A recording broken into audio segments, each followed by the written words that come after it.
Hi, this is Lady Lex UK and this is a Dreams tutorial. Today we're going to be looking at our fight mechanic that we started last time.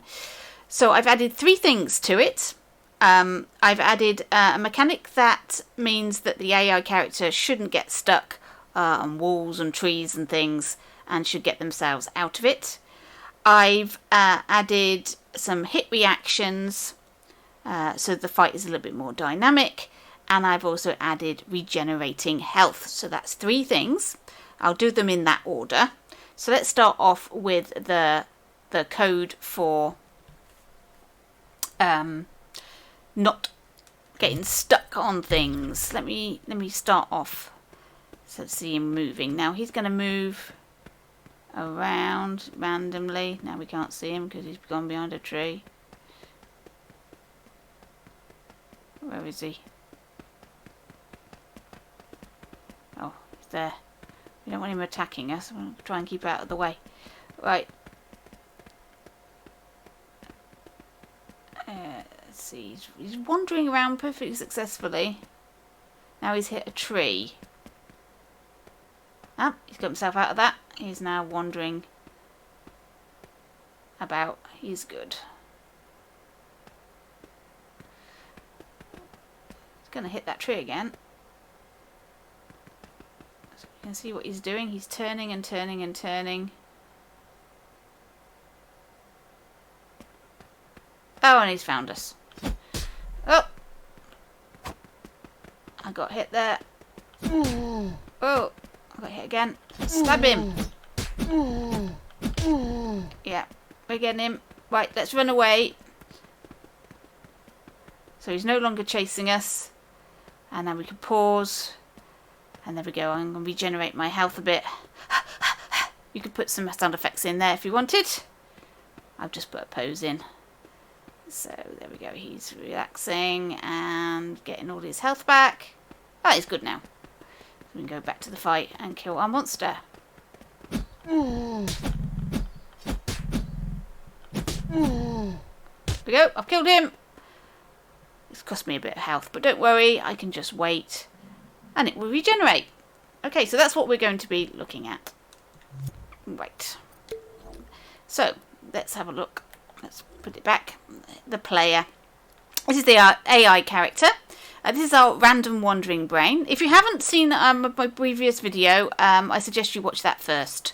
Because some of this will not make any sense to you otherwise. Right, so here's our random wandering brain. And what I've done is I've put a laser scope into our character. Here it is here, from his middle, going out in front of him, just a little way, not too far. So if he hits anything, it's going to register as hit something, and what we're looking for is anything that's not a player. So we don't want him turning if he hits the player, turning away from the player. Just the rest of it. So that's what I've done there. And this is linked up to a rotator. This is just a copy of this rotator here. And I've linked it up with the rotation speed. And now he'll turn. He will turn away from the object. He'll just keep turning until he's no longer got this laser scope, is no longer hitting anything. And then he'll go straight back to doing his random wandering moves. So that's it. That's very simple. That's the random wandering brain improved slightly. Right, now then, hit reactions.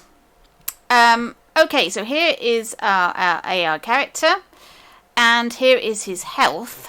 This is his health, and there is an output. If you go to page 2, you'll see there's various outputs. There's an output that says currently losing health. So I've wired that to a counter. So as soon as you start losing health, that means you're being hit. Then this counter is going to activate and turn on our hit reaction animation. Here is our hit reaction animation. So we've got a keyframe here. I've just added a glow to his head and body. You could do the whole body. You don't have to have glow at all. I mean, it's entirely up to you what sort of animation you have for a hit reaction. You don't have to have them glowing and special effects and all sorts of things. You can just have them moving in a natural way. I've got a sound of him going oof, and there's the pose that he does when he's hit. So there we go. So there's our hit reaction. Now I've also added to his attack. So if we go into his attack brain and have a look at his attack animation, I have added in some extras. So when he attacks and hits the player, so when the health modifier is activated, I've linked them to a camera shaker and a rumbler. So when the player is hit, we're going to get some camera shake and a rumble in the controller. This gives the player the indication that he's been hit, and it feels more real, and you're more involved in the action. So camera shake and a rumbler, and they're attached to currently modifying on this health modifier in this timeline. So there we go. So that gives you that extra little bit of interactivity. And over here in the player brain, we've got the same. We've got hit reaction. I've got his pose, and I've got a bit of glow on him as well. So there we go. That's my hit reaction. So this creates a loop. So on the end of the trigger, it's going to turn that counter off. So every time, here's our little loop. So every time you're losing health, it'll just loop round like that. There we go. Right, now let's have a look at the regen health. Now this is the more complicated little bit. There's lots of gadgets in here, but hopefully you'll be able to understand this. I'll try and explain it slowly. I know there's lots of wires, and there are people that hate the fact that I don't tidy my wiring up. Well, never mind. Right, I've got 2 nodes in this microchip that I've wired to my health gadget, just to keep it a little bit easier to use. So I've got max health and current health. I've got 2 nodes inside this microchip. There they are there. So there's current health and max health, and they're in got some calculators that's going to look at those, or otherwise I'd have to wire them in twice for each of these calculators. So I've popped a node in there for those 2 things. So that's what those wires are. Right, let's have a look at the rest of this. Let's put it up here. Right, at the top here I've got a trigger zone. Right, that's around the player. This is detecting whether or not there is an enemy in the vicinity. If there is, we don't want the health to be regenerated, because obviously this is probably indicating you're fighting, and if your health was regenerating while you were fighting, you would never die. So that's no good. So we've got a trigger zone. It's looking for a label, and it's looking for our foe label, which, as we know, is in our enemy. So when that is not true, so when you've not got an enemy in front of you, we're going to put that into this AND gate. And this is the first scenario that this AND gate needs in order to work. So that's the first one. Are you not fighting, basically? Right, the second scenario is, are you moving? So I've got a movement sensor here. This is wired to the velocity overall into a calculator. The calculator says, does it equal 0? Are you not moving? And that's gone into our AND gate. So that's our second scenario. So you're not fighting and you're not moving. Then our third scenario, it's looking to see, is your current health less than the max health? So we've wired, let's just move that up. So we've wired the current health and max health to this calculator. So it's looking to see if you've got less than the maximum health, and that's our third scenario. When all three of these are satisfied, it's then going to turn on this timer. This timer has 3 seconds on it. So if all of these stay exactly as they are for 3 seconds, it is then going to start the regeneration. And this is our Boolean counter. This is going to set off all of the regeneration stuff. So it's going to do our keyframe, which is that pose that I put in.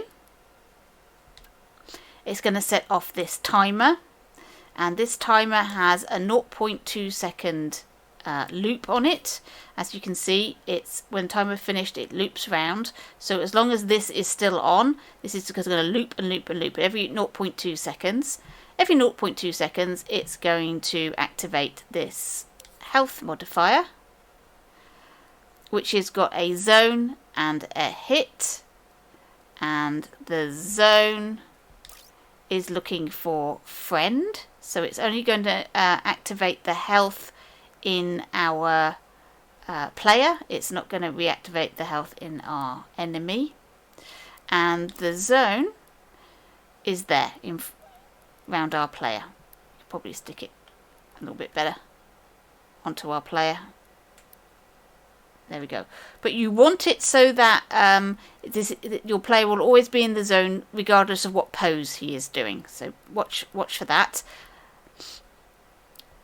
So there we go. So that's what that's doing. So that's going to regenerate our health every 0.2 seconds. It's going to go up and up and up and up while this is still on. Now, what turns this off is if this calculator is looking to see if our current health is the same as our maximum health. If it's got to 100, if it's maxed out, then that's going to turn the regeneration off. What is also going to turn the regeneration off is if you move. So the movement sensor is not, there's a not gate, is not equal to 0, then that's going to turn that off. And if this is true, we're going to put this one in as well. So if you detect a player, an AI foe in front of you, there we go, that's also going to turn it off. So that's how you would do that. You just wire these things in. That turns that off. And now you've got to go through all of these checks again before it will turn back on. So there we go. There is some regenerating health. A little bit of code that stops the AI character from getting stuck on a wall. And also some hit reactions. Thank you for watching. Hope that was useful. And I'll catch you in your dreams.